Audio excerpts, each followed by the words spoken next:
অনেকদিন ধরেই মাছের বারবিকিউ খেতে মন চাইছিল, তবে শরীরটা একটু খারাপ থাকার কারণে বাহিরে আর যেতে মন চাইছে না। তাই ঘরেই তৈরি করছি মাছের বারবিকিউ। আজকে আমি এখানে কোরাল মাছ বারবিকিউ করছি। তেলাপিয়া মাছ বারবিকিউ করলেও কিন্তু অনেক মজা লাগে। প্রথমেই মাছটাকে ভালোভাবে পরিষ্কার করে নিয়েছি। এরপর দিয়ে দিয়েছি সামান্য পরিমাণ হলুদের গুঁড়ো, মরিচের গুঁড়া, জিরের গুঁড়া, লবণ, আর দিয়েছি সয়া সস, টক দই। এরপর সামান্য একটু চিলি ফ্লেক্স আর দিয়েছি সামান্য একটু তান্দুরি মসলা। মসলাগুলোর সাথে মাছটাকে ভালোভাবে ম্যারিনেট করে কিছু সময় আমি রেখে দিয়েছিলাম।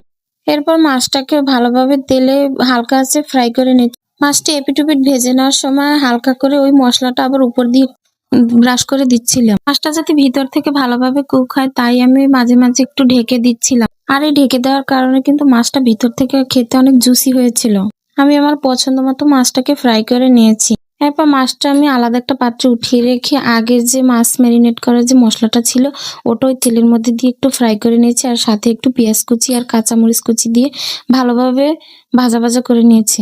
এরপর মাছের উপর দিয়ে আমি মশলাটাকে ব্রাশ করে দিয়েছি আর কয়েক পিস শসা দিয়ে সাজিয়ে নিয়েছি। আর এটা খাওয়ার জন্য আমি আগে থেকেই রুটি বানিয়ে রেখেছিলাম। রুটি দিয়ে এই মাছের বারবিকিউটা খেতে কিন্তু ভীষণ ভালো লাগছিল। তোমরা একবার হলো এভাবে ট্রাই করে দেখতে পারো। এভাবে মাছ বারবিকিউ করে খেলে কিন্তু ভীষণ মজা হয়।